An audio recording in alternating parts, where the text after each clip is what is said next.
agora aquela parte que trabalha para música e música.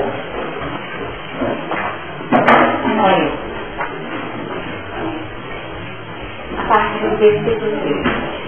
Então disse Deus a Noé: o fim de toda a carne é vindo perante minha face, porque a terra está cheia de violência. E eis que os desfaremos na terra. Faça para ti uma arca da madeira de bofé, farás compartimentos da arca, e a betumarás por dentro e por fora com betume.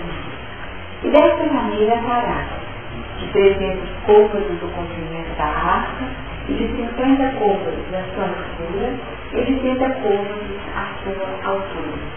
Farás na arca uma janela, e de um côvado a acabarás em cima. E a porta da arca porás ao seu lado, para andares baixos, segundos e terceiros. Porque eis que eu trago um dilúvio de águas sobre a terra, para desfazer toda a carne em que há espírito de vida debaixo dos céus. Tudo o que há na terra expirará, mas contigo estabelecerei o meu pacto. E entrará na arca tu e os teus filhos, e a tua mulher, e as mulheres de teus filhos contigo. E de tudo que vive, de toda a carne, 2 de cada espécie meterás na arca, para os conservar vivos contigo, macho e fêmea serão. Das aves conforme sua espécie, e dos animais conforme sua espécie. De todo o resto da terra, conforme a sua espécie.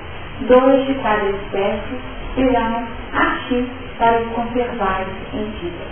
E tu toma para ti de toda a comida que se come, e ajunta-a para ti, e te será para mantimento para ti e para ele. Assim fez Noé, conforme a tudo o que Deus lhe mandou. Assim o fez. Nas nossas reuniões anteriores, nós comentamos o significado desse personagem Noé. Noé retrata para nós um novo estágio, um novo patamar, onde a proposta do repouso se manifesta como uma mensagem implícita, contida no próprio nome. Um momento de transformação que abriu espaço a manifestação clara dos componentes existenciais da intimidade do ser. A estruturação do campo psíquico da casa mental a partir da vivência de seus filhos. São sempre já feitos. Mas aqui nós já vamos colocar dentro da linha que nós trabalhamos para ver a estrutura. A estruturação desses componentes que retratam experiências vivenciadas e experiências que, sem dúvida, se manifestaram no tempo impossível.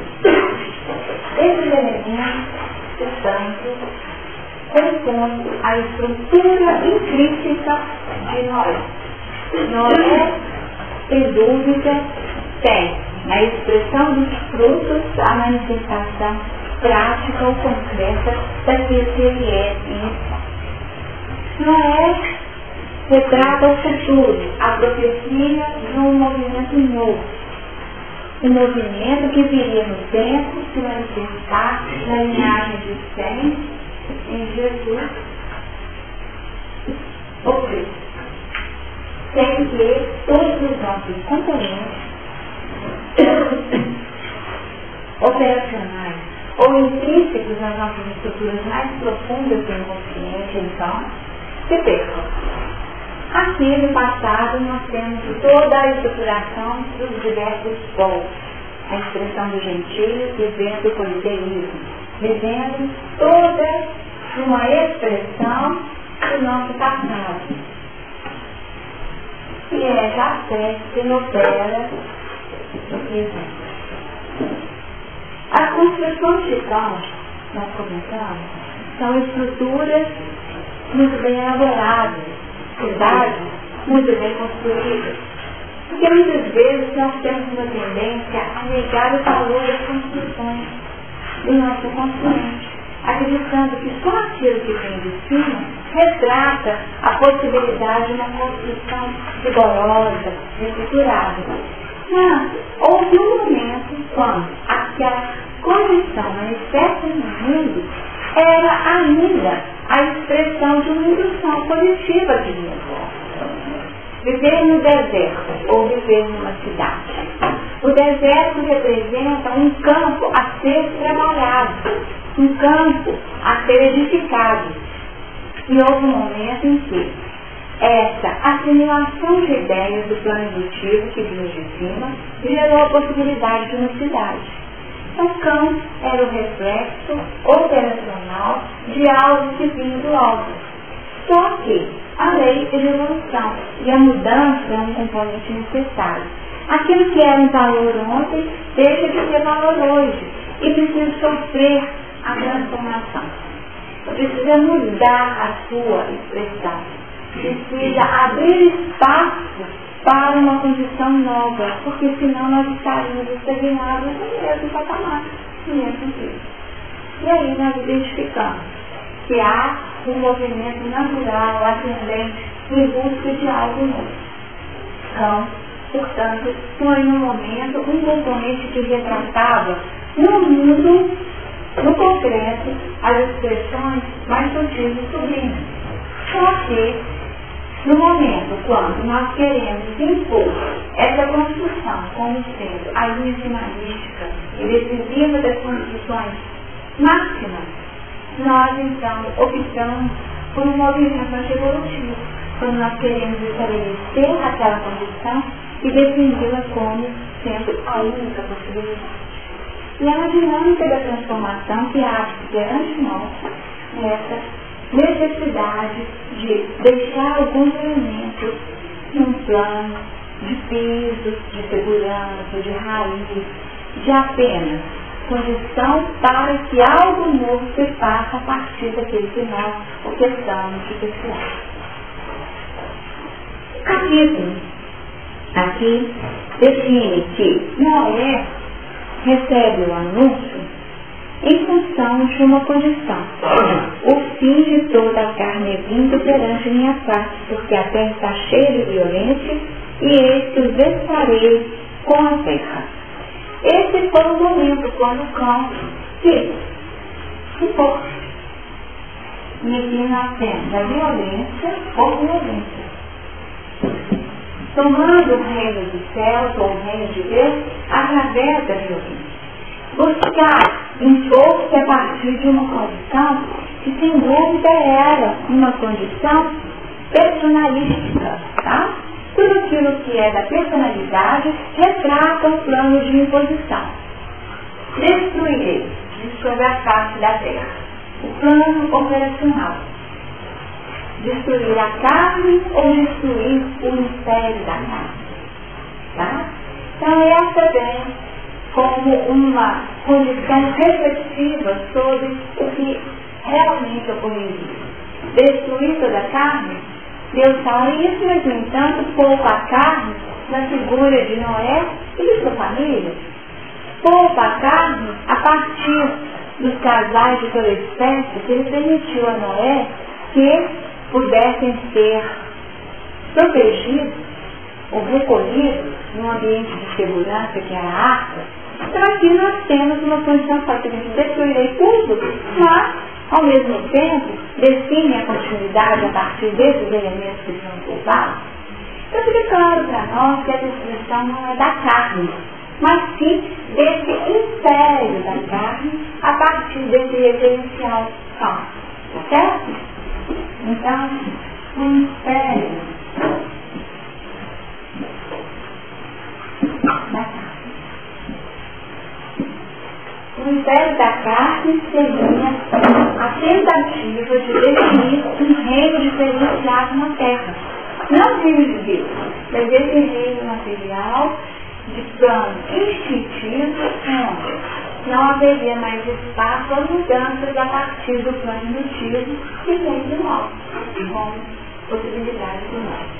Então isso fica bem claro para nós, porque a Terra, ela estava cheia dessa violência aqui, e aí nós entendemos toda a violência como movimentos antievolutivos ou, vamos chamar assim, tudo aquilo que seria contrário à lei, à ordem divina.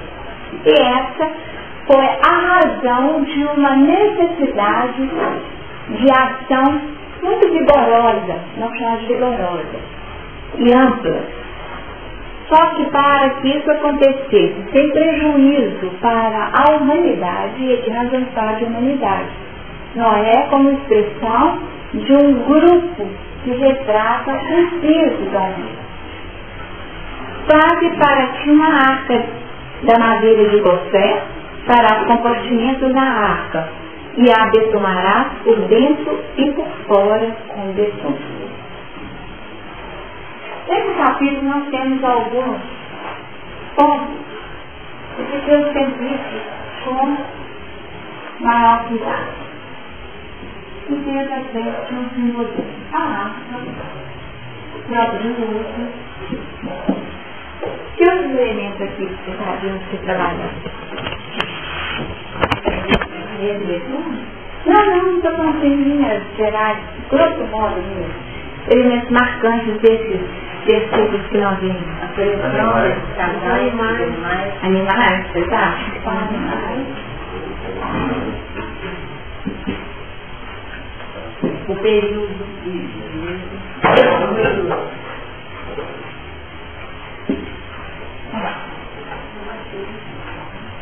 Então, vamos deixar aqui a estrutura, né? A estrutura, compartilhando. Mais algum elemento chama atenção? Para a gente trabalhar, antes de detalhar, a gente deve ter uma visão mais ampla sobre esses elementos. A questão do período eu coloquei aqui à frente, porque é importante situar. Essa questão histórica, que momento é esse? O momento histórico desse dilúvio é algo que nós não temos uma resposta clara, decisiva. E muitas são as pesquisas arqueológicas nesse sentido.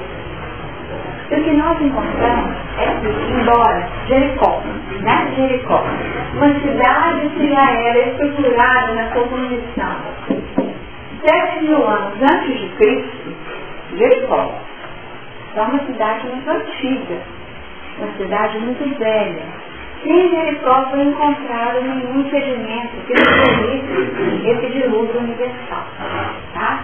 Outras cidades vinculadas à possível região do dilúvio, que seriam regiões da Suméria, aquelas regiões ali, até Babilônia, tá? Essas regiões, também não existe um consenso nas pesquisas arqueológicas definindo um dilúvio universal.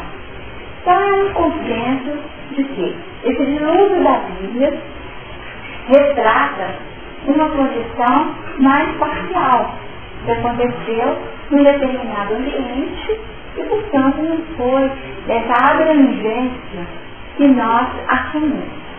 Então, o momento, data, não é possível precisar. O local, por si só, então, é um lugar restrito, não um lugar universal.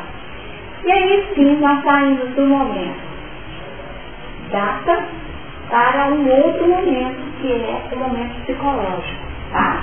Esse momento psicológico que retrataria uma condição de necessidade de mudança da humanidade. Um momento de saturação dos planos puramente físicos para uma vivência onde a relação com Deus seria totalmente diferente da até então vivida pelo grosso da humanidade. Então, o momento psicológico seria isso. Esse momento pode ser visto como um momento coletivo, mas é muito importante definir que esse momento é o momento do governo da carne. O governo da carne, tá? O governo daquele que é material. E aqui nós teríamos um outro aspecto e tiraríamos a visão do dilúvio externo, tá? E poderíamos trazer para os dias de hoje uma vivência desse momento de transformação onde o dilúvio acontece dentro de nós.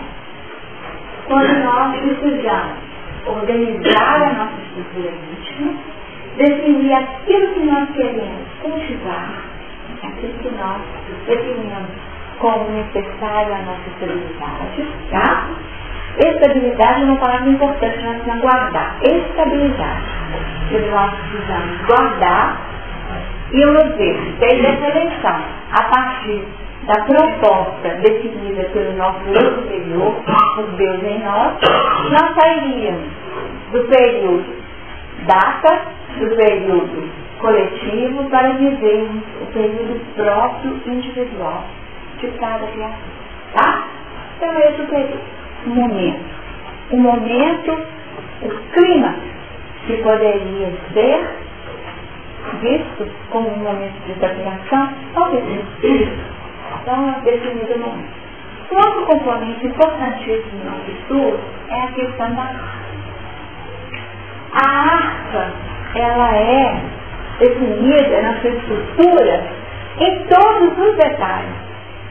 A madeira, como tratar a madeira, dimensões, pisos, compartimento, pisos, tá? Definição até de pontos de contato, porque tem janela, tem porta, tá? Tem janela e tem porta. Então não é uma arca hermeticamente fechada, é uma arca que interage com o plano superior através da janela e é uma arca que interage com o plano horizontal a partir da porta. É uma arca que, sem dúvida, é uma estrutura de defesa. Quando nós pensamos o que é uma arca, o que nos ocorre? O que a gente coloca na arca?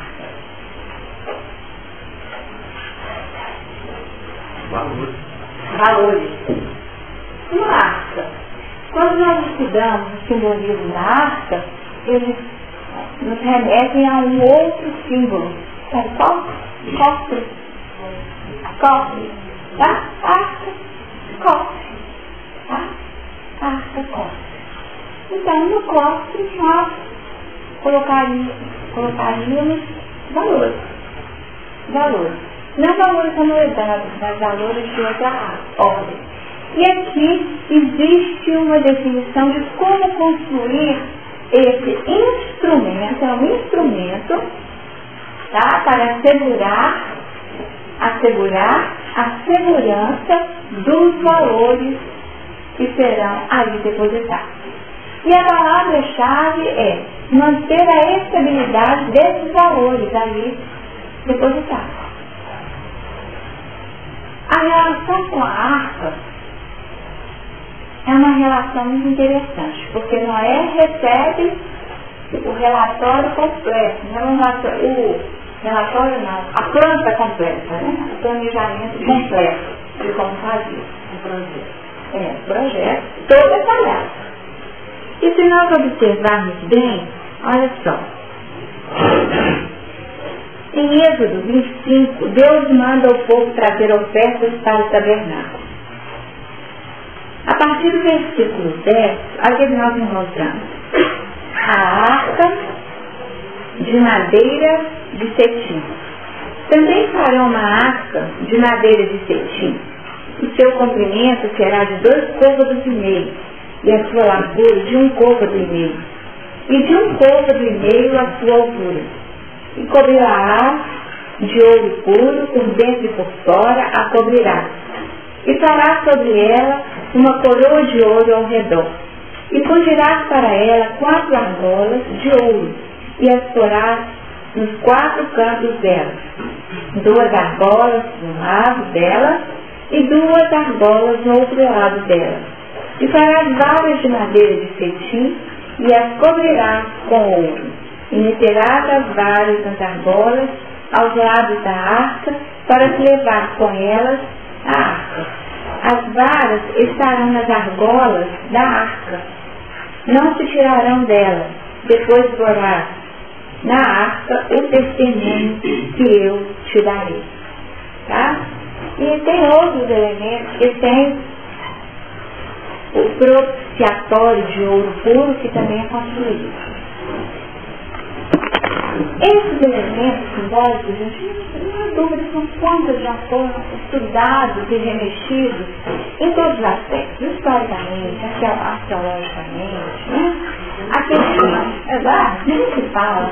Então, de todas as formas, o que eles falam que a Arca de Noé, dentro dos planos da navegação, eles já reconstruíram para Deus tudo o que aconteceu com essas medidas e como que ela seria, tá? O como foi construído. Então, nós temos aqui informações imensas. Mas o importante que fica aqui para nós é um roteiro claro. Aqui tem um desenho de representação artística da Arca da Aliança, tá? Essa representação aqui é pequenininho, tá? Mas dá para ver a imagem, tá? Com todas as medidas. Nesse livro aqui nós encontramos, é um livro a partir de uma análise, simbolismo da individuação no Antigo Testamento, tá? Bíblia e psiqueu. Então aí nós temos uma correlação entre o psiquismo, a dinâmica interna do ser e essa arca. Só a arca não, tá? Todas as, vamos falar assim, figuras significativas do Velho Testamento, mostrando que existe mais, além de uma simples história, existe uma mensagem. E essa ali que foi dita a Moisés, você vai colocar dentro da água o testemunho que eu te darei. Olha só, que testemunho é esse? Segundo os estudiosos, nessa linha do simbolismo, eles trabalham que esses componentes, eles estão implícitos na própria estrutura da arca. Então, a mensagem, o símbolo da arca, por si só, já é a mensagem. Não aquilo que está dentro da arca, né? Não tem que ser dentro da arca, mas sim, ela por si só já seria o símbolo da proposta para a humanidade. E a correlação é interessante, eu vou ter que colar aqui, eu só vou repetir o que eu estudei lá, tá, gente? Vocês verem como que é interessante a correlação com as medidas que eles fazem. A arca da aliança, como que é a medida dela? 2 côvados de meio, côvado uma medida que seria em torno de 66 centímetros, tá? Mas aqui nós vamos ficar só com a medida. Então, 2,5 côvados de comprimento, tá? 1,5 côvado de largura e 1,5 côvado de altura, tá bom? Então, essa seria a condição. As 4 agora definindo o plano de condução a partir dos 4 ângulos ou pilares que de alguma forma repetidos na figura e do trabalho de Jesus, que tem nos 4 evangelistas a retratação ou a repetição dessas 4 formas, tá? Ou elementos que carregariam suporte, carregariam essa arte. Então, as 4 argolas que significam carregar com 4. Então, quer dizer, da mesma forma, a mensagem, a boa nova, ela é transportada a partir dos 4 evangelistas, tá? Então, nós temos aqui, vamos ver se eu vou estar nesse evangelista.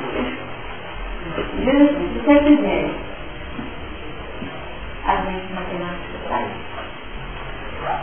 Se a gente fizesse uma divisão, sim, porque nós não comprimimos, tá? 2,5 côvados, tá? E se a gente fizesse uma expressão, aqui nós temos 5, né? 5 meios. Aqui nós temos 3 meios e aqui nós temos 3 meios, tá? Então, se nós fizéssemos uma divisão, aqui nós teríamos o plano A e aqui nós teríamos o plano B. E na correlação, se nós pegarmos aquele 100% comprimento, e aqui nós teríamos as condições que retratam uma proporção, segundo ele, de 3 para 5. Essa proporção de 3 para 5, que foi definida, essa proporção seria vista da seguinte forma. E na divisão seria próximo de meio, do meio, né? De novo, o meio surge. Esse meio que surge, quando nós trabalhamos dentro do plano da proporcionalidade, nós repetiríamos alguns elementos muito próximos. Não sei.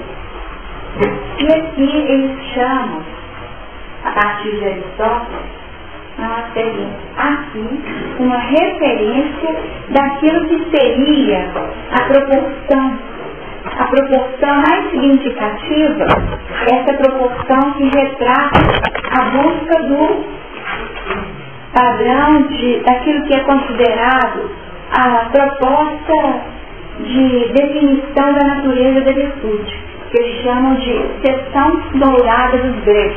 Nós vamos repetir, tá, gente? A seção dourada dos gregos. Então, Aristóteles fala o seguinte: o que a gente busca? A gente busca a virtude. A virtude é a vivência do bem. E onde que está a virtude? Está ali nessa seção dourada, tá? Dessa condição que é viver o meio como sendo a natureza da virtude. A natureza da virtude. Bom, nós falamos do papo do Egito, né? A medida usada pelo livro do Egito. Exatamente. A gente já está no processo. A mesma. Então, que retrataria isso aqui. No fundo, na Constituição já existiria toda uma proposta de busca dessa questão dourada dos gregos aí, que é o caminho do meio, que no fundo fala desse meio que é a natureza da virtude. E é um meio que não é meio, né, gente? Ele deve ser. E aí fala da dificuldade de encontrar qual que seria o ponto desse meio, porque existe o dinamismo. Qual que é? Nós falamos que, então, na construção no passado, muito assim que foi feito era melhor, né? Era virtude naquele momento. Mas aí eles trabalham que esse ponto do meio, o que seria o ponto do meio? O meio seria, sem dúvida, viver aquilo que está num ponto entre aquilo que é considerado o excesso ou a deficiência, tá? No ponto nós teríamos o excesso e no extremo nós teríamos a deficiência. Então o ponto do meio seria virtude. Vamos imaginar assim, a relação lidar de forma equilibrada com o dinheiro, tá bom? Isso aí também é nosso conceito. Lidar equilibradamente com o dinheiro. O excesso seria o quê? A avareza, tá certo? E a deficiência no lidar com o dinheiro seria uma prodigalidade, tá bom? Aí fica bem definido, como postos opostos, dentro de uma condição. Então, qual seria a virtude? Prodigalidade ou avareza? A virtude, o bem trabalhar, seria o caminho do meio. Então, o nosso desafio seria trabalhar na nossa estrutura uma condição de estabilidade que permita identificar a seção dourada dos gregos, que seria a natureza da virtude. Viver a natureza da virtude. Deu a ideia? Só repetir, tá?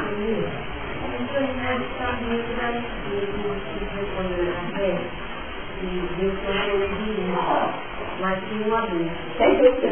Já exatamente tem esse campo, né? Eu não posso abusar, né? E nem deixar abusar. Sem dúvida. Usar então aqui entra a história, né? Imaginemos, uma pessoa que vem com muitos recursos.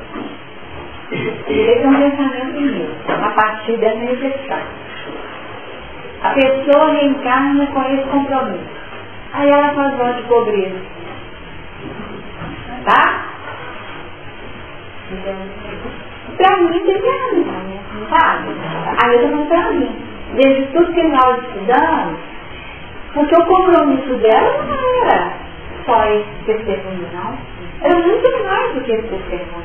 Ela tem que estar administrando aquilo tudo, mas sem estar prisioneira daquilo. O voto de pobreza ele pode ser em pé, tá? Como expressão do meu desapego.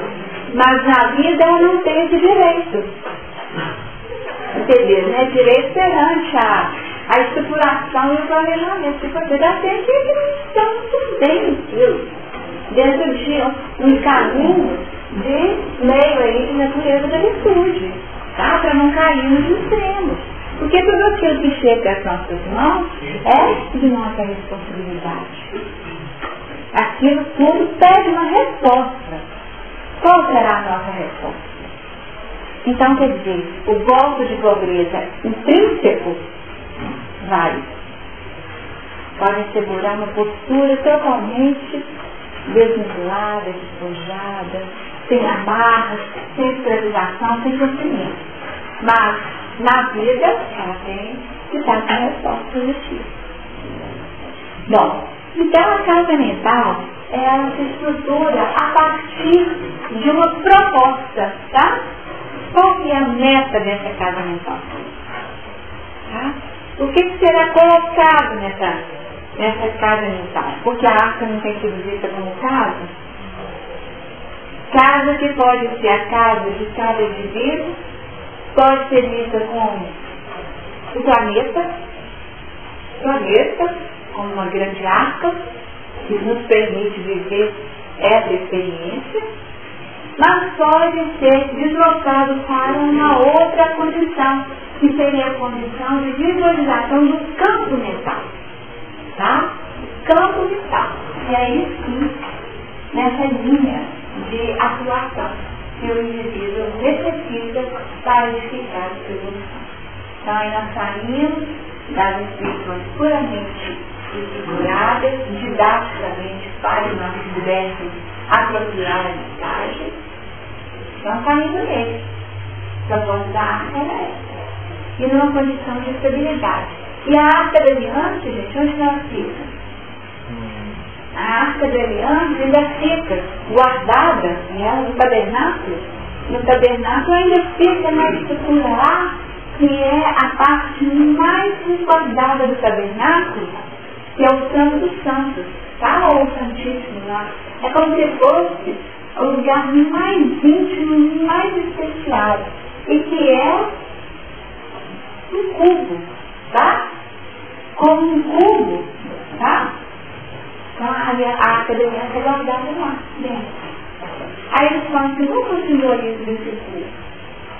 O cubo retrata a experiência material. Então nós vamos adquirir a natureza da virtude, que é o que está lá dentro, onde? Na experiência física. Tá? Você pode pensar um pouco como uma polaridade de espírito com outra e a interação dos dois. Podemos, é uma forma de dizer. Mas, no processo evolutivo, aí o espírito é assim. Mas nós sabemos que a nossa condição evolutiva ainda retrata um espírito ainda muito preso às tentações.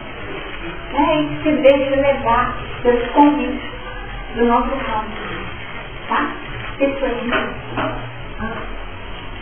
Igual que foi questão nós estudava, e Jesus colocava o fim da casa de negócio dos pais, então ele pode... Sem dúvida. Esses são os negócios do pai, tá? Não, você primeiro fazendo as contas. Não precisava de as contas, eu estava indo embora, nem precisava colar, né? Nem precisava, né, gente, colar aqui para ver qual é a sessão do horário dos livros. Aí a gente percebe que existe uma mensagem e a mensagem é repassada. Ela é repassada para a humanidade. Em algum momento alguém vai conseguir fazer essa leitura. Alguém vai conseguir buscar e trabalhar. E o que eles dizem é o seguinte, que ao longo da história da humanidade, como o Egito, trabalhar essas mensagens no sistema sempre jardim, planos sociais. E os gregos, o que os gregos fizeram? Os gregos trabalharam aquilo que era estudado, repassado em ambientes muito fechados, eles iam para a praça pública e lançavam a mensagem. Então, quem estivesse ali escutando, tivesse a capacidade de entender, você criava aquilo que estava já sendo semeado nos corações dos homens. Hoje, de alguma forma, nós estamos aqui tentando entender algo sobre essas questões pela nossa busca de aprender algo maior. E por quê? Se ficar aqui imaginando o que vem a seguir, 2,5 pouco, e nós com isso, né, com tanta coisa para poder viver no nosso dia a dia, né? O que vai ser o almoço? Será que eu vou ter dinheiro para pagar o aluguel ou o condomínio no final do mês? Coisas operacionais tão terríveis. Mas, apesar de estarmos no mundo, vamos colocar assim, né, que retrata a nossa vida material, nós ainda conseguimos colocar o nosso corpo nesse ambiente bem sagrado, que é essa expressão que está dentro para que a gente possa ter esse plano de relação com a nossa sinceridade que busca a natureza da Jesus. Então essa já é uma grande conquista. Sem dúvida, construir essa arte foi um grande desafio. E como nós dissemos, Noé retrata para nós uma condição de possibilidade. Para construirmos uma arca que retrate essa mensagem, ele precisou fazer o quê? Final do capítulo. No final do capítulo 6. Assim fez Noé, conforme a tudo o que Deus lhe mandou. Assim o fez. Tá? O campo é operacional. Nós teremos de fazer. Tá? Nós teremos de fazer. E não é ser. Então a arca, nós começamos a questão de estrutura, as dimensões que nós vamos trabalhar um pouquinho mais.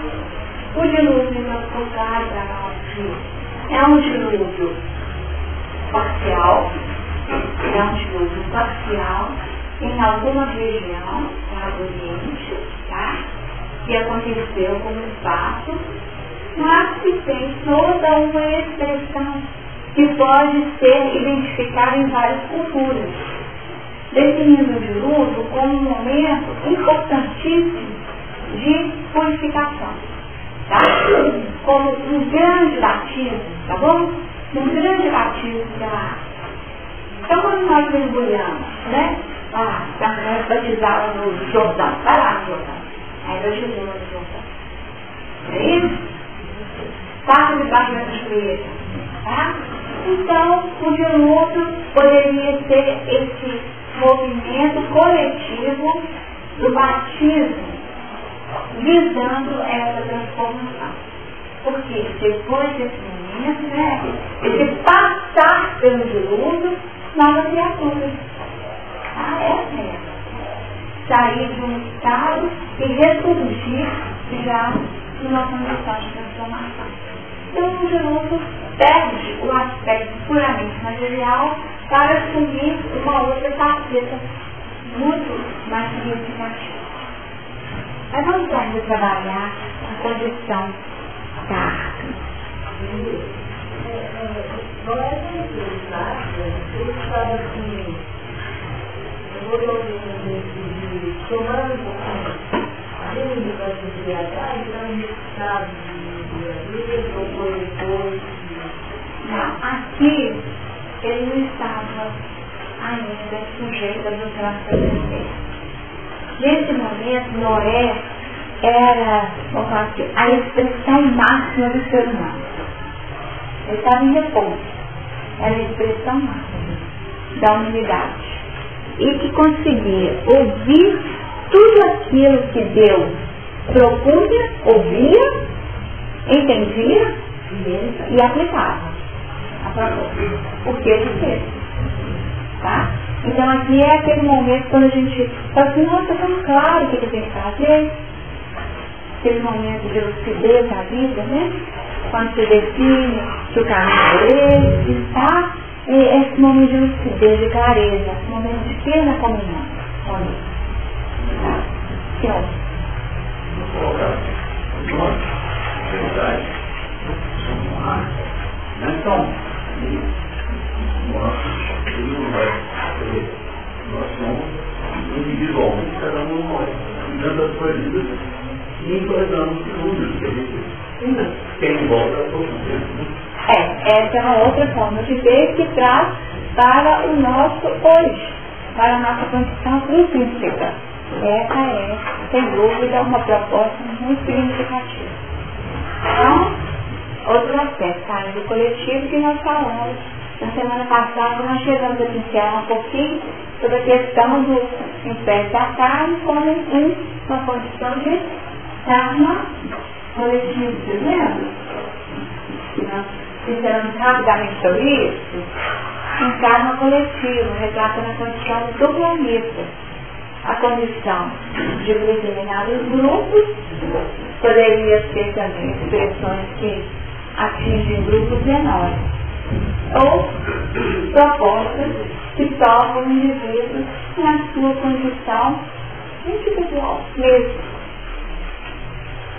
Noé assegurou a possibilidade de salvação e transformação para si e para os seus. Olha só, todos os seus, inclusive os animais que ele elegeu, tá? Todos, sem abrir mão de nada que ele viveu. Então ele foi com tudo. E essa arca, o que ele fala é o seguinte, que são andares, né, gente? Aqui, ó, no 16. Farás na arca uma janela e de um côvado a acabarás em cima. E a porta da arca porás ao seu lado. E far-lhe-ás andares baixos, segundos e terceiros. Tá? Como que a gente imaginaria o desenho dessa arca? Vocês imaginam? Vamos seguir?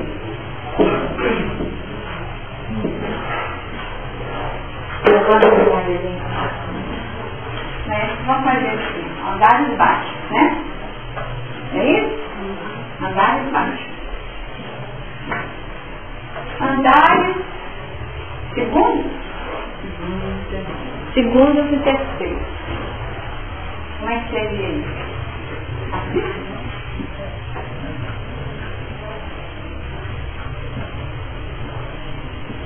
Tá certo? Andares, tá? Aqui embaixo, segundos e terceiros. E de um côvado, uma janelinha assim, tá? É isso? E a porta do lado.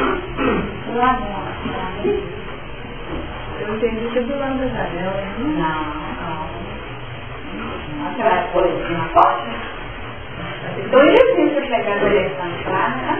Depois tem que descer tudo, né? Apesar de cima dele ter como elefante lá, nos andares de baixo, não é? Ele desce que é lateral. Olha. O que?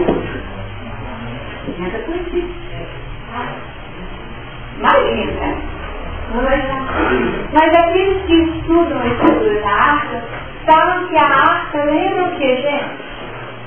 Uma pirâmide, sabe? Eles falam que a gente não sabe que não tem aí um fechamento nas expressões dessas dimensões. Já fizeram o trabalho de todas as contas, é só. Vai ver qual foi o volume da arca, mas o que caberia concretamente dessa arca. Eles não sabiam, né? O computador está tanta coisa, né? a tanta coisa. Então nós podemos trabalhar assim, esperar que ela dentro dessa condição dos animais, leva bastante especial, então como é que é a cabeça lá?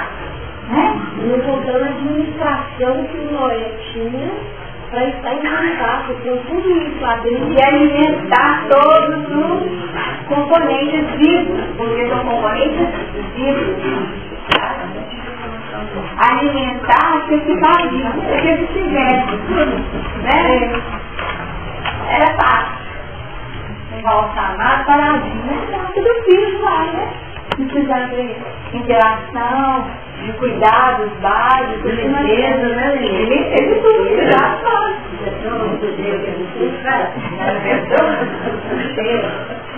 Então, quer dizer, a arte, gente, retrata esse dinamismo, tá? Em que define a condição dos vivos nesse terra. Quando fala em luz, a gente tem a impressão que essa arte é flutuada.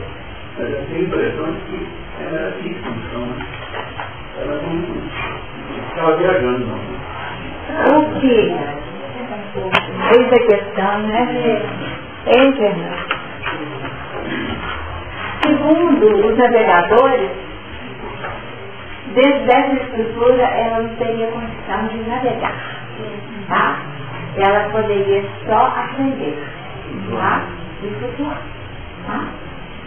E essa dimensão, essas dimensões, confeririam a ela a palavra que nós comentamos, expansividade. Porque outras culturas construíram uma arte diferente, tá? Dizem que os sumérios construíram uma arte que era um cubo. Tá? Então não teve a estabilidade. Então, para flutuar no mar da vida, nós não podemos contar com a estrutura física aqui. Tá? A estrutura precisa ser diferente. E aí que a arca surge como sendo aquele modelo proposto que nos confira a possibilidade de estabilidade e flutuar no mar da vida sem perdermos a nossa existência. Tá bom? Tá bom? Fernando trouxe isso semana passada, mas eu não quis contar para nós, aí eu estou contando. Não, eu queria fazer uma comparação.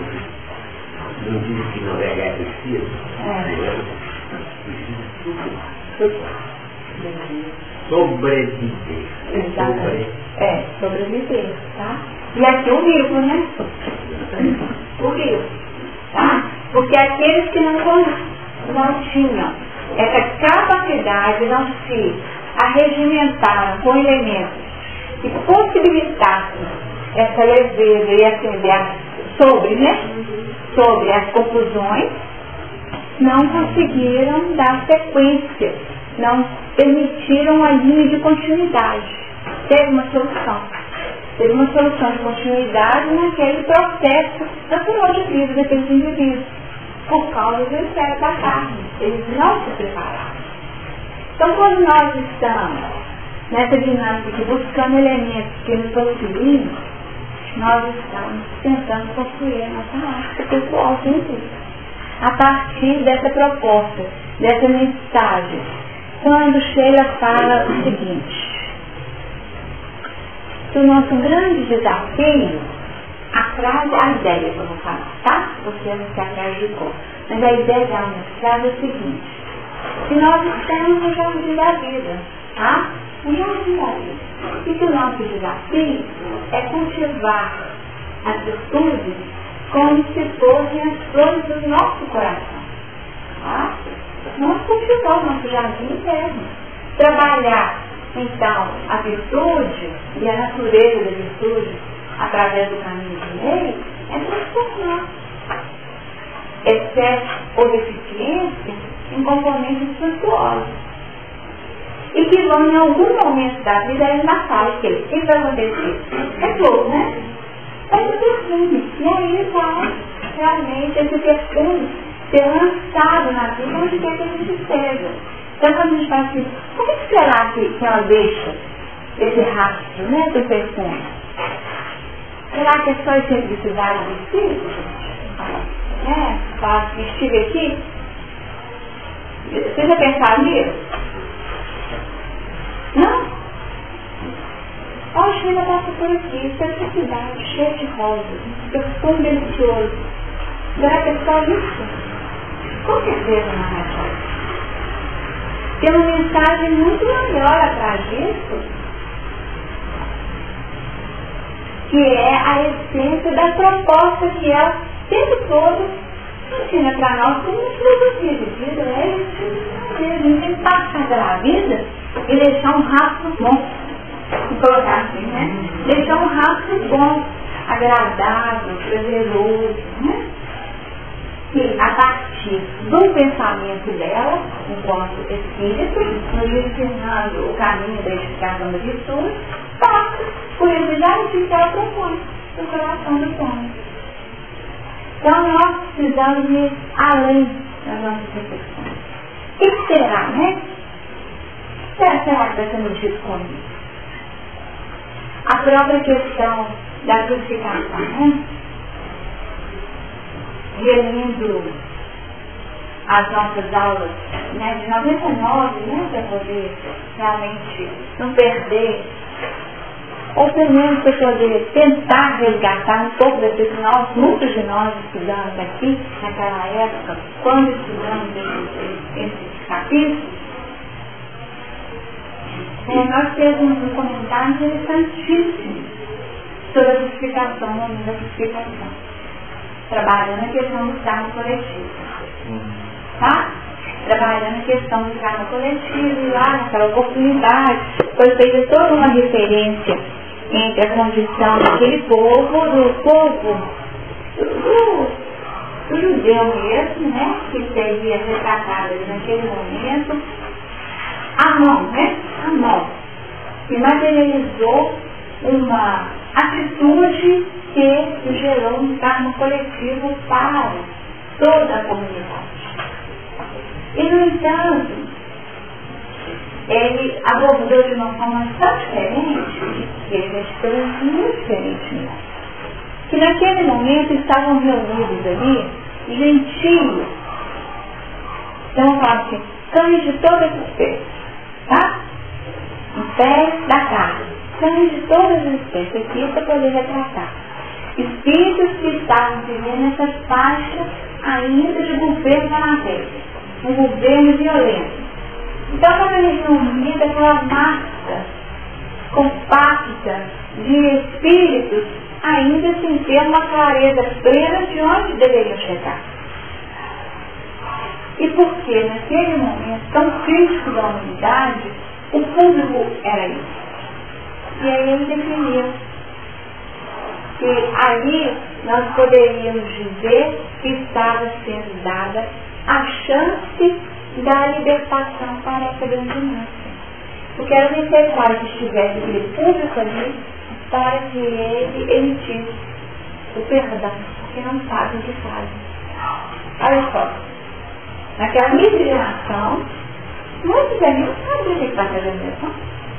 Não é? Não sabia. Então é como se fosse um momento da misericórdia do lado. Porque nós estamos presos àquilo que viria posteriormente. Né? Aquilo que viria posteriormente. E, no entanto, nós sabemos que, junto com os resgates, vem muitas expressões de alívio, de minimização, que são as ações da misericórdia em nosso favor. Tá certo? Então é um aspecto muito interessante, né? Reunir esse grupo com esse objetivo também, de dar-lhes a chance de viver de outra forma.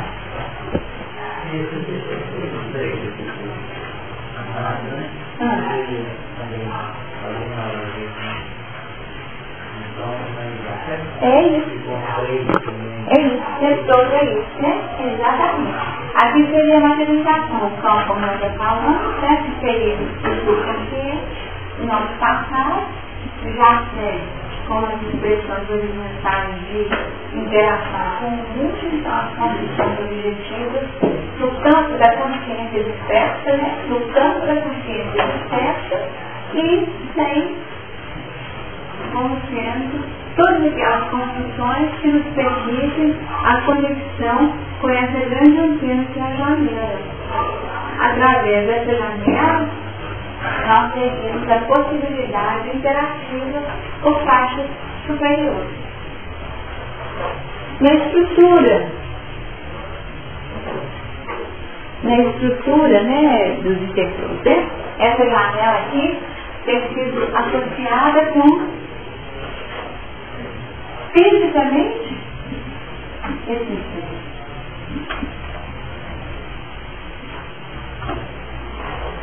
Ou linear. Opa!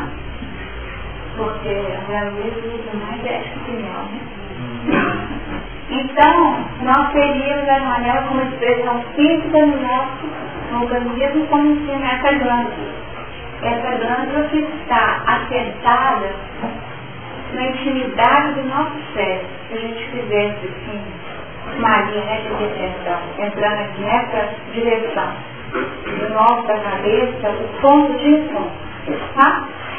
Lá na intimidade do nosso cérebro, nós teríamos a epífise como o ponto físico de conexão com as nossas estruturas. E é nela que se ajusta o coronário.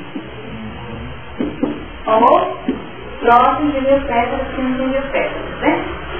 Lógico de 1000 pétalas que não tem 1000 pétalas. É só a mesma forma de dizer, mas que tem um pouquinho menos, mas que é essa expressão que abre cada pétala aí retratando uma série de possibilidades. Então, uma antena isoladíssima. Uma antena, assim, uma parabólica, para lá de parabólica, né? Uma antena capaz de assimilar as correntes de pensamento, capaz de permitir todas as expressões de sutilidade de ser na comunicação mediúnica, através da assimilação de ordens mentais. Tá? Nós teríamos nessa condição a estrutura que permite a assimilação do futuro, o vir a ser do homem. Onde nós queremos chegar? Qual que é a nossa meta?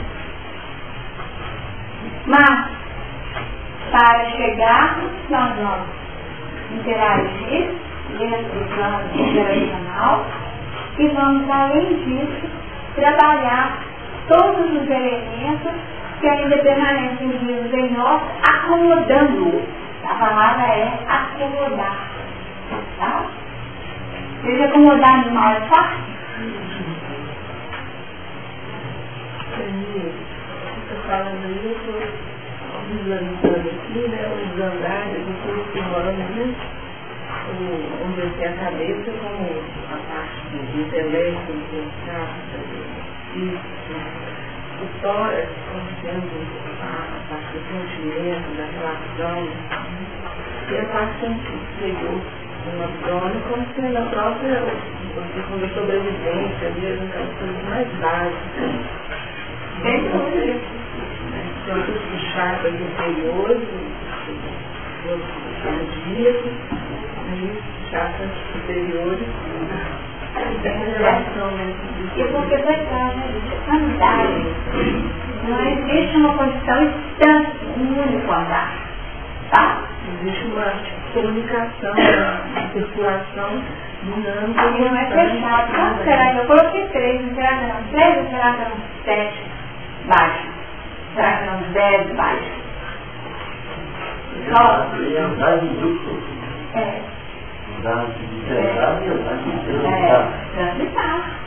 Então nós vamos ver, porque nós fazemos uma esquema de divisão muito simétrica, mas nós não sabemos. Quer dizer, andar.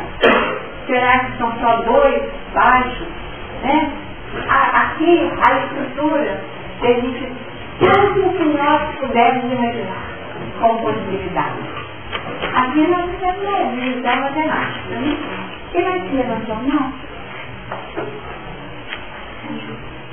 Ainda quando você estava falando aí sobre estruturar, sobre o viver, você trabalhar com o que nós estamos estudando, e Jesus falou, né, que o outro dia, ele não teria mudança. Aqui a questão da sobrevivência, ela não foi no sentido de deixar no menos, né? Não foi esse o pensamento, e eu assimilei que não foi isso que o pensamento quis dizer. Quando ele falou sobreviver na circunstância, tá? Então, na circunstância, ainda não é hora de abundância, não. Ali era a hora de vida ou morte, tá? Se fosse sobre o império da matéria, ali era morte. Destruirei, porque aquelas expressões não haviam mais. Não tinha mais espaço na dinâmica de vida. Agora, se você anda com Deus, não é andar com Deus, se você assimila a proposta de Deus e faz, segundo, aí você tem vida. Então, eu estou sobre a dificuldade e eu sobrevivo. Eu estou para além, tá? Então, não é sobrevivência no menos, não, tá? E quando a gente fala de sobreviver, não é todo mundo que como fogo na minha função, não é isso. E é tanto que foi permitido a ele colocar na arca, olha só, na arca não se passava fome, não, gente. Mandou colocar alimento, mandou colocar tudo o que ele precisar e veio achar.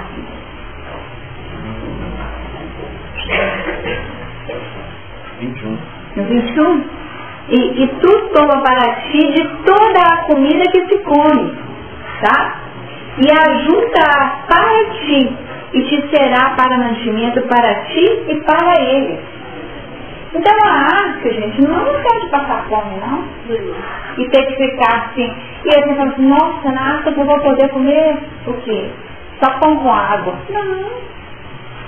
Pode ter até champanhe, tá? Em termos assim, porque ele pode tudo que você achar. Tá? E quando a gente pensa na sobrevivência, a gente coloca aquela régua no mínimo do mínimo. Esse mínimo do mínimo é nosso, não é de Deus. Tá? Esse mínimo que é aqui, ó. De toda a comida que se come. Se for comestível, não é liberal, velho. É comestível? É. Então, eu posso pensar no máximo.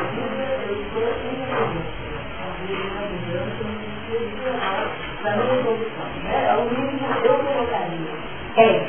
A gente poderia dizer o seguinte: a proposta divina para nós é de abundância.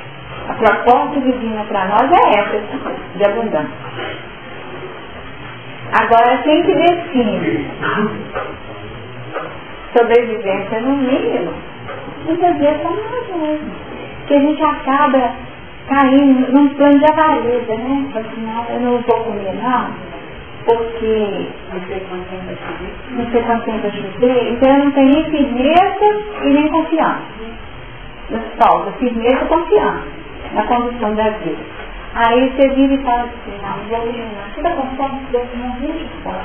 Mas tem tanta coisa que eu não como, não sei se eu posso comer. Então nós nos imputamos uma série de restrições e até na vida. Como que nós somos econômicos, às vezes, nas nossas manifestações afetivas. Aí mora o pai, uma minha mãe, falou assim, gente, nunca dei um abraço no meu pai. Eu deve fazer 500 anos de terapia, porque foi econômico a vida inteira na expressão do afeto. Aí, como que era a relação? Eu cumprimentava, falava, pedia a bênção, tá? Respeitosamente. Mas nunca dei um beijo no meu pai. Carrega isso no resto da vida, né? Entende? O que é isso, gente? Nós vamos perceber. Mas onde você estava escrito que não podia? A gente que escreve um tanto de coisa não está escrito.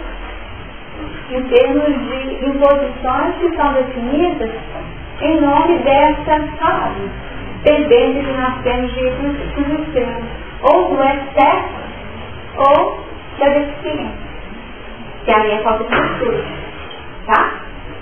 Estudo, sabe?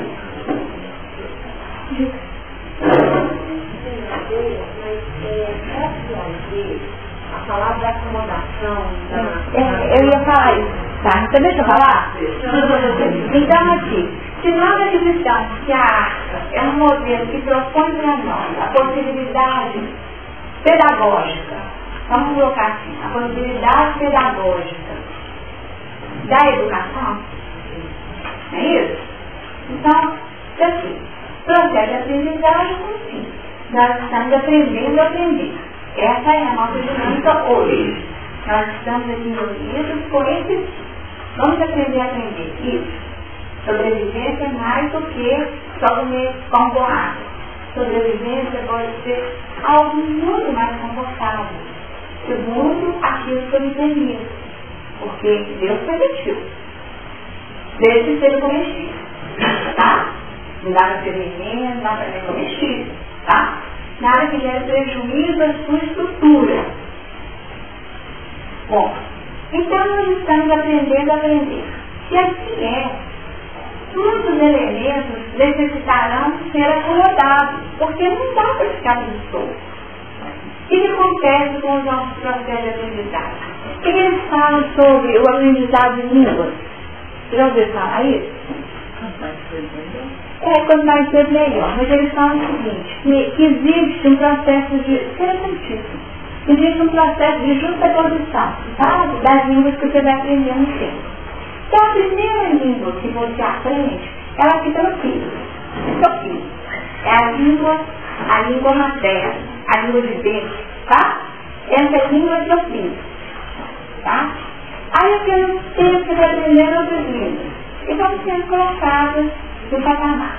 Então você quer falar o seguinte, como que é berço em espanhol? Aí, momento. Como que é casa em inglês?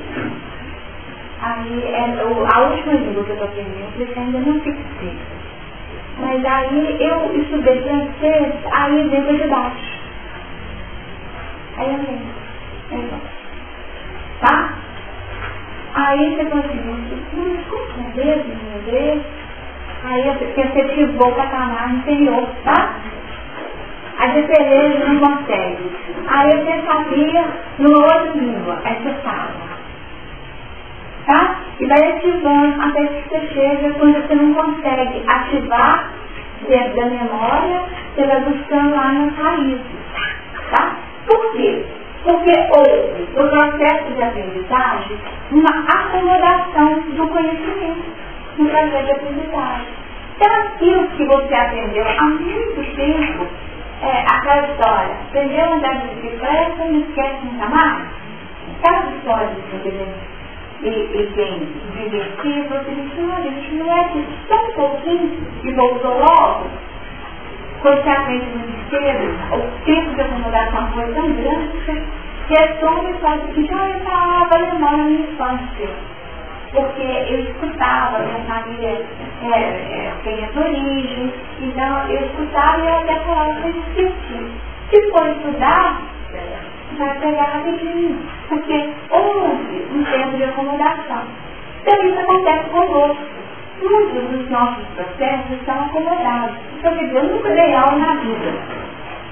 Você nunca deu aula? Não, nunca dei aula na vida. Mas eu já tenho experiências pregressas até de outras vidas, mas segue isso. E conferiu estruturalmente essa possibilidade. Eu digo, nossa, interessante, você consegue organizar de ideias, tal. É só prática? Nessa vida não, mas eu já acessei algo que foi consolidado. Embora nós tenhamos uma condição que é agregada, dinâmica do nosso esquecimento do passado, mas ele não fica totalmente transformado.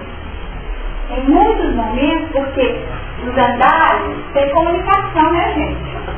Tem comunicação, só confia alimentar os animais. Tá certo? Então existe um plano de interação entre os andares. Então nós vamos lá e buscamos um tipo assim bem distante, bem claro. Xenografia. O que é xenografia? Como é que é?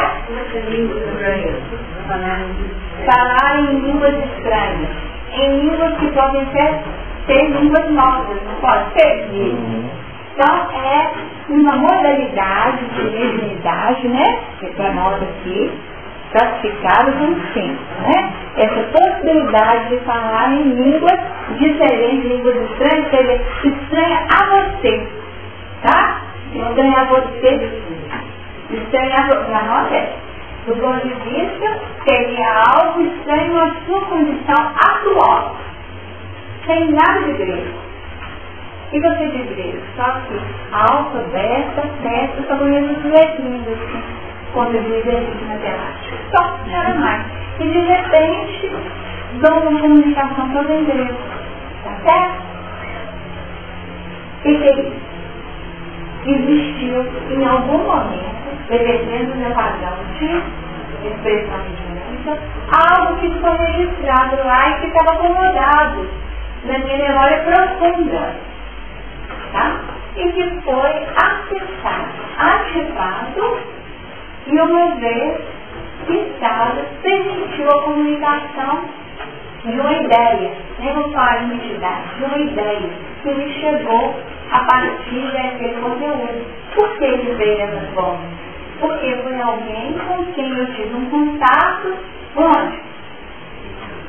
Na época, na Grécia. Tá bom? Foi alguém que eu tenho a ideia, mas não precisava de dinheiro, podia ter que precisar. Mas ele foi tão forte que aquela ideia acessou em mim um corrente profunda. E por isso que nós isso positivamente falamos.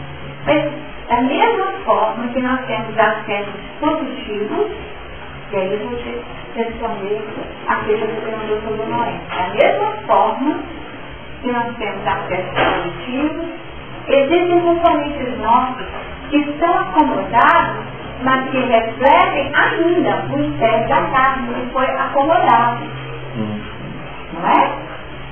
E a partir de determinados estímulos, porque nós temos tudo em nós, pode emergir algum componente que estabeleça a demanda de uma vivência ainda da minha mente. E aí sim nós ainda ia andar de mim. Tá? E aí nós vamos formar na frente para entender a dinâmica do processo. Tá bom? Então, nesse sentido, as criaturas que acessam muitas vezes, vamos dizer assim, personalidades de outras vidas, não têm essa estabilidade para fazer uma nova acomodação. E aí o que acontece, gente? Loucura. Surta, né? O surto é esse. Por que a doutrina espírita olha com tanto cuidado, com tanto critério, e fica assim com aquela preocupação de não estimular terapias regressivas? Tá? É por isso. Tá? Porque nós não sabemos o padrão de estabilidade da pessoa. Nós estamos numa reunião, em geral são reuniões públicas, com pessoas, mas caso dessas espíritas. Eles podem imaginar. Então, como falar e pregar? É um recurso terapêutico? Sem dúvida que é. É um recurso terapêutico válido? Sem dúvida que é. É um recurso terapêutico válido utilizado para o espiritual? Os livros mostram isso a todo tempo. Então, se mostra, significa que tem valor. Mas é algo que tem valor quando indicado de forma precisa, certo? Então nós não podemos trabalhar de forma discriminada, tentando buscar esse acesso. Não, isso só pode ser por dois, eu preciso saber. Será que eu estou pronto para saber? Será que eu estou pronto para recordar, ter o conhecimento e apropriar a emoção daquela época? Então, eu falo assim, não são os desafetos do passado, né? Os afetos do passado. Porque na casa espírita nós encontramos afetos. Claro que não, né? A gente está conversando esses conteúdos, só no exercício de mudar a nossa faixa mental. Mas será que antes nós conversávamos o que e onde? O que e onde? Tá bom? Pode ter sido no campo de batalha, pode ter sido na intimidade de um plano administrativo, até mesmo no tempo, vivendo disputas pesadíssimas.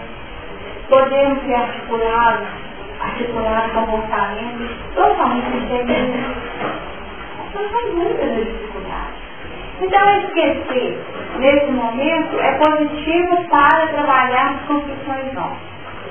Mas aí tem um que tem legitimidade e identifica. Identifica o conhecimento dos fatos. Chega para você e fala o seguinte: você sabe, você, fulano, vocês tiveram dificuldades enormes na idade média. Isso às vezes é o cuidado que a gente tem que ter.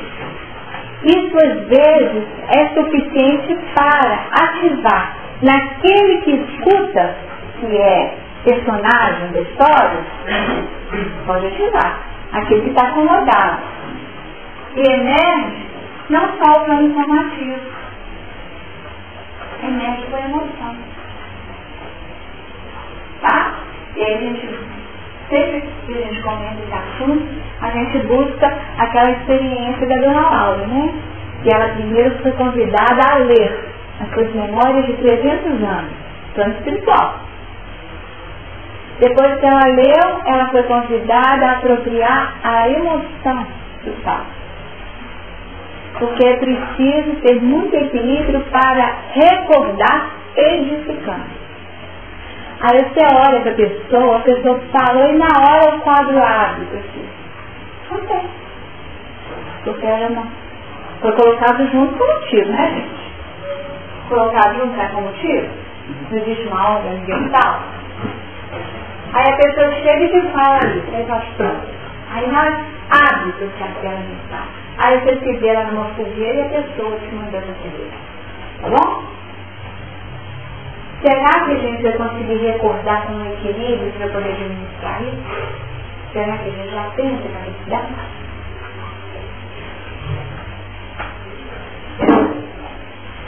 Então aí que vem a questão do conhecimento do passado, que sem dúvida alguma é mais uma das estratégias da acomodação. Está só esquecimento do passado, é só tamponamento, tá, gente? É só tamponamento. Colocou lá bem no fundinho, nos andares mais baixos. Mas tá lá. Em algum momento virá a cama. Tá certo? Quem mais levantou a mão? Quando a alta noia vai colocar tudo na fogueira, nós podemos fazer uma ligação com a diária, quando a gente mudar de comida, né? Porque geralmente nós somos, a gente caminho, o seu caminho é o elemento espiritual. Porque eu pode ser que esse elemento, por não ser dele de densidade, ele não alimenta a nossa reencarnação, né? Então, aqui nós estamos nos alimentando agora, né? Não é mas quando você desativa por algum momento trabalha como principalmente com drogas, você, no programa da escola, você demonstra assinar uma maneira e não faça informação do passado mesmo. E você está coisa que não existe, talvez você vai ter de assinar. Fica lá. Se eu preciso alimentar um pouco esse exercício lá no andar de baixo, eu preciso alimentar esse exercício pode ser dado a alimentação ou meu pai. Nossa, vocês ouviram a pergunta dela? A gente deu para acompanhar o pensamento. Vou falar de forma bem sintética, tá, Beth? Para ver se eu consegui assimilar a sua ideia. Ela fez uma correlação do dar e de comer a experiência da filha de Jairo, tá certo? A condição da filha de Jairo era tal que existia uma conexão, não é isso? Ela se alimentava a partir de quê? Ela, tudo indica, vivia um estado de simbiose ou de parasitismo. A mulher é uma egoísta, nós já estudamos isso aqui. Isso é bem importante para definir. A mulher é uma egoísta. Ela, tudo indica, vivia um estado de simbiose ou de parasitismo. A mulher é uma egoísta. Nós já estudamos isso aqui. Isso é bem importante para definir. A mulher é uma egoísta. Nós já estudamos isso aqui. Isso é bem importante para definir. Então, quando a mulher hemorroísta toca nas vestes de Jesus, ela absorve um componente novo que satura a sua estrutura e abre espaço para uma desconexão com influências que poderiam prejudicá-la, que era o que acontecia até então. Tá? Uma sangria mesmo, né? uma vampirização, vamos até dizer, né? Por parte daquela menina que retratava a sua condição pessoal ou até de muitos vinculados a ela. No momento da cura, houve uma desconexão. E aquele Jairo, que estava habituado a um sistema de alimentação totalmente equivocado, cai num estado de quase morte, vamos chamar assim, né? De quase morte. Então Jesus retoma a condição dessa menina, mas ao mesmo tempo define a necessidade de uma alimentação nova, dar de comer.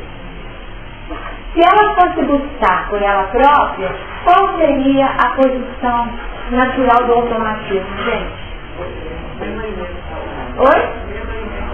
O mesmo alimento do passado, tá? Então, assim, o alimento dela era a sucção de fluido vital através do sangue. Então, se aquela mulher hemorroísta estava curada, tem muita gente ali na condição de mulher hemorroísta, como que é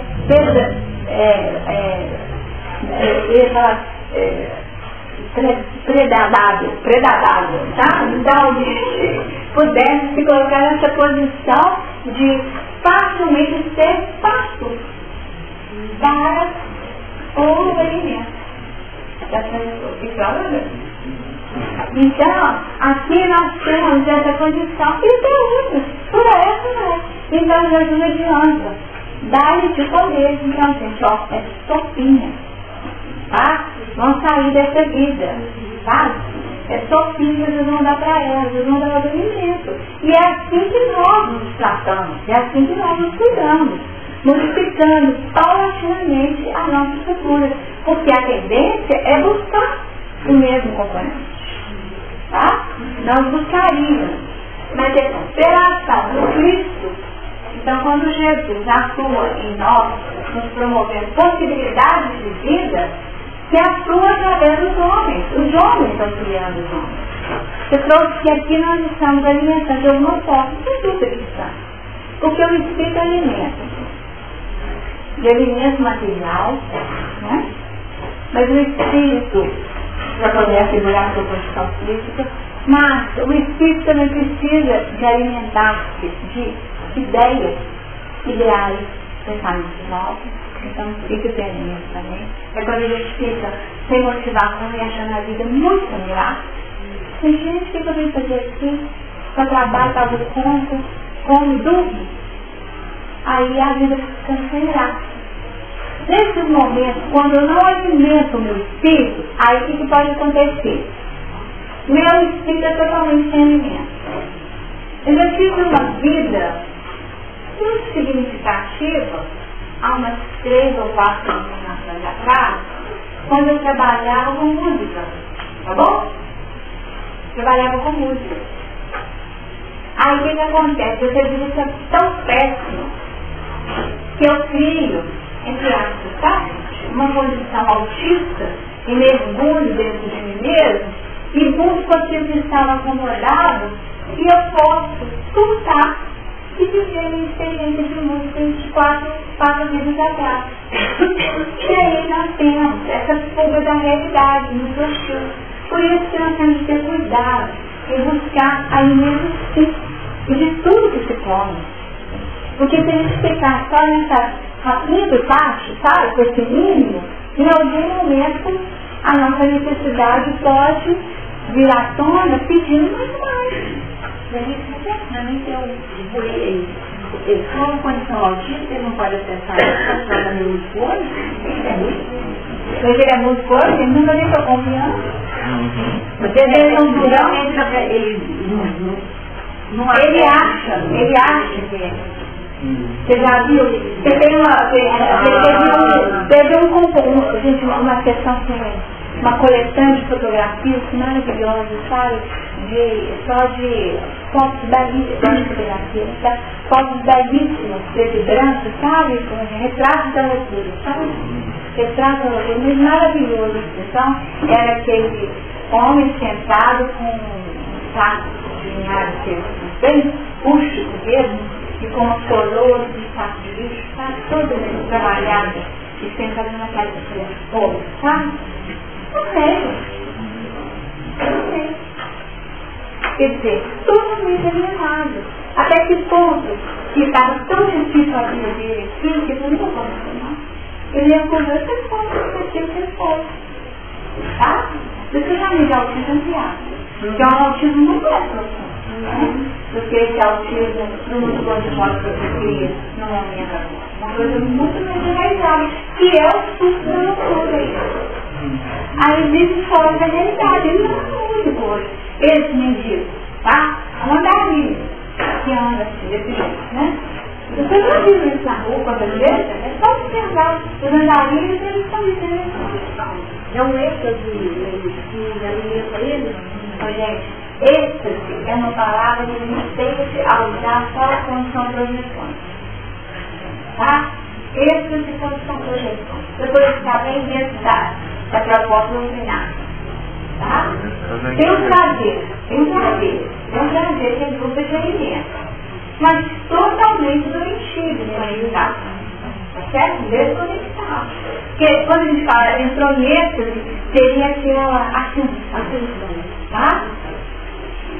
Então está bem dentro da linguagem. Acabou. O tema acabou. E aí, semana que vem, a gente ainda comenta um pouquinho a questão do Becumará, tá?